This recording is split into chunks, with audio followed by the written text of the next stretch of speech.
The author also talks about the power of forgetfulness. He points out how athletes are able to make some of the most embarrassing mistakes, and they have to have the skill of completely forgetting that just happened in front of the world and going forward with their skills and the game plan and running the play.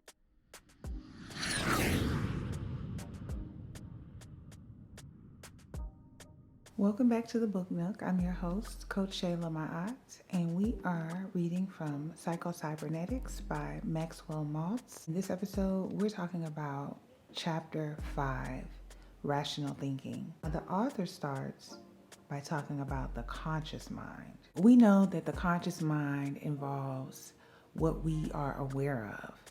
And in Chapter 5, he talks about how it's important to be able to use the conscious mind properly. He talked about how although making sustainable changes does involve deep diving, hypnosis, changing our perception of ourselves, and reprogramming the mind, we can use our conscious mind and our habits, our behaviors, our awareness to indeed program the subconscious mind. And he talks about how we can do this through rational thinking. He points out how the subconscious mind has no will, operates automatically based on its program, and has to be programmed by our conscious minds through repetitive action and repetitive thinking. Because we're conscious when we're carrying on an action. So although the subconscious mind is so deep and abstract, we can use our conscious mind to reprogram our subconscious mind through rational thinking. He made a great point when he said that the irrational thinking from our conscious minds is the same thing that gave us these negative programs through negative irrational actions and negative irrational thinking. So chapter 5 goes into how to use rational thinking to do the same thing. And I think that's perfect, especially for us late bloomers who are trying to get ourselves together and do the inner work, the shadow work, the personal development to change our belief systems. So to have something that's simplistic and practical, like just tweaking our repetitive actions and repetitive thoughts through rational thinking is great. I think once we come to these rational conclusions and get a handle on the stories that we tell ourselves on a day-to-day, we can run those same rational conclusions through all aspects of life. For example, if I'm being rational about it, I am a consistent winner. I have overcome so many things. So it's rational for me to go ahead and conclude that I am a consistent winner. So I can apply that to any situation in my life just by believing it. And this chapter helps us to discover those more self-serving and powerful, convicting aspects through rational thinking. Using those same rational conclusions in everyday life and it being a simple tweak from negative actions to positive repetitive actions, it's a win-win because you're going to eventually tap into the subconscious mind. Those new positive behaviors will eventually become programs if we are consistent. The author compares rational thinking to picking a target, and that being the same target that the subconscious mind will grasp onto. He talks about using the imagination to communicate that through visualization and feeling as if. So I'm a consistent winner. I imagine myself winning in every scenario. I feel as if, and that is the communication that goes into the subconscious mind. So you're practicing rational, self-serving, repetitive actions, and you're also picturing the best outcome. You're picturing the best case scenario, and you're feeling through faith and belief and positive thinking that boom, it is what it is, we're winning. we're winning. I won, I'm a winner, and it feels great. Nobody's stopping you from doing that. That is a choice. Hey, I hope you're enjoying the content. If so, be sure to like and subscribe and join the official Book Nook Book Club over on Patreon, where we will be unpacking these concepts even more, where we have weekly homework assignments to help implement these concepts into our transformation and personal development journey. I'll see you at the official Book Nook Book Club over on Patreon. The author also talks about the power of forgetfulness.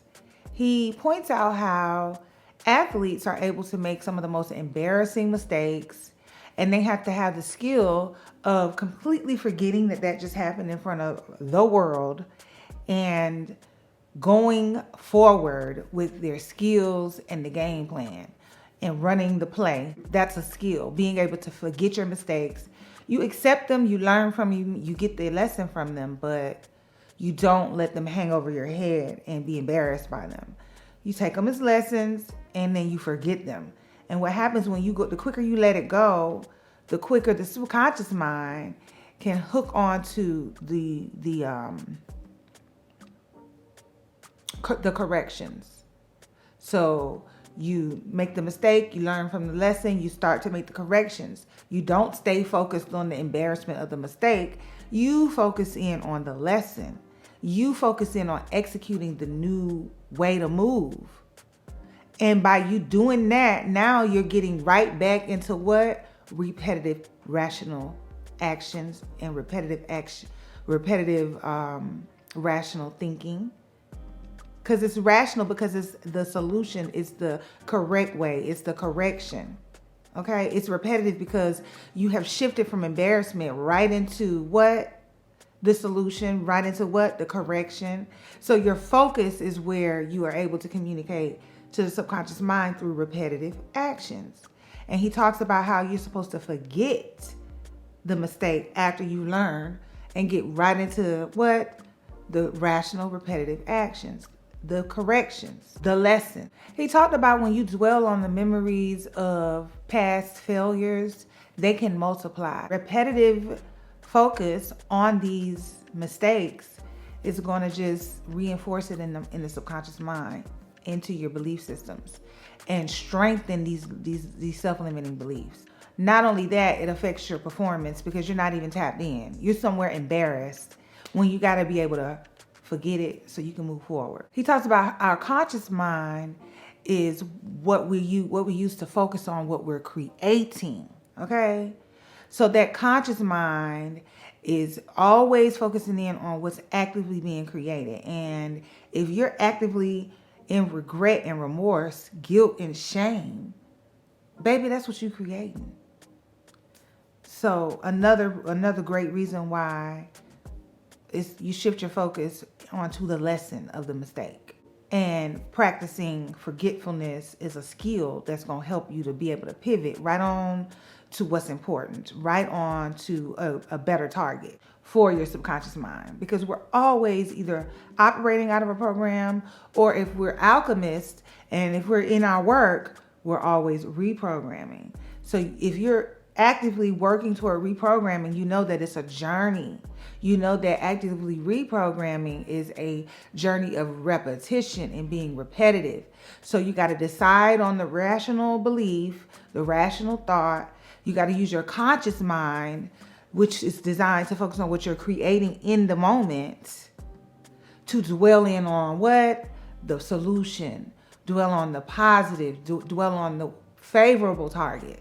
Not the mistake, the lesson. So for the most part, we should be ignoring our failures and focusing on moving forward and only taking our lessons along with us. Hey, I hope you're enjoying the content. If so, be sure to like and subscribe and join the official Book Nook Book Club over on Patreon, where we will be unpacking these concepts even more, where we have weekly homework assignments to help implement these concepts into our transformation and personal development journey. I'll see you at the official Book Nook Book Club over on Patreon. I like how the author talked about how when we worry, it's a form of using our imagination. We're literally visualizing, using the imagination, the very tool that we use to communicate with the subconscious mind.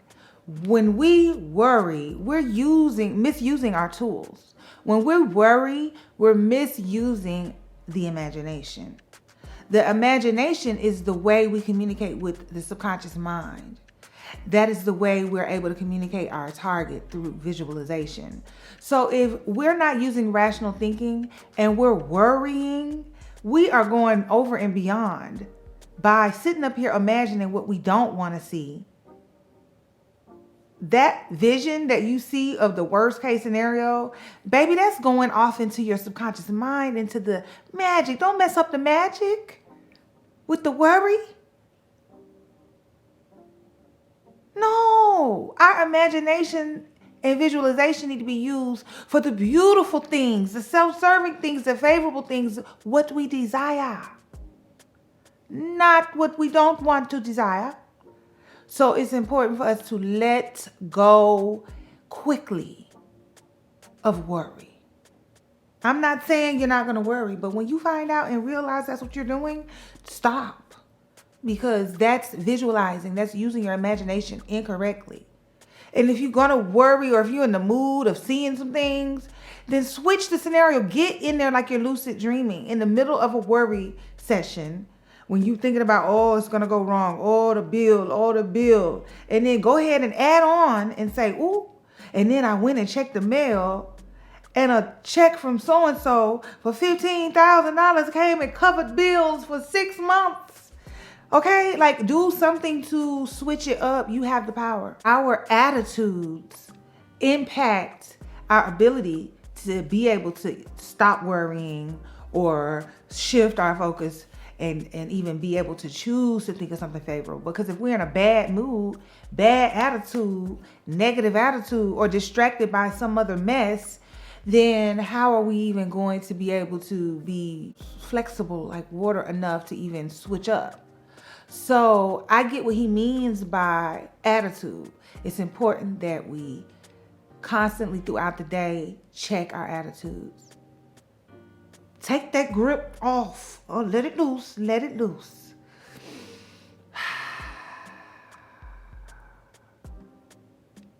Relaxing and letting go actually is relief. It feels good. And when you're able to let go, you can change your attitude and you get into gratitude. And you want to have a good attitude to be able to not worry and use your conscious mind properly. A good thing that you can do when it comes to worrying that I do, if I can't stop myself, is I say, okay, wait a minute, let's do the math. Let's just do the math. What in this scenario do I have control over? Immediate control. And then I focus on those things. I take my concern, control, focus completely up off of what I do not have control over. And I put it on the things I can move around. And if that means I need to put on some headphones, if that means I need to leave and go for a walk, if that means I need to take a shower, wash my hands, just immediately thinking of what can I put my hands on. It has to be one thing. And even if that one thing is just writing or laughing to switch my focus, something. And that will help you to distract yourself from worry. Because, I mean, I'd rather be doing something pertaining to something I can do than worrying about something I can't do or I have no control over. So I think that's a good thing. Just try to focus on what you can focus on. I've been able to come up with some great homework assignments for this episode of the Book Nook.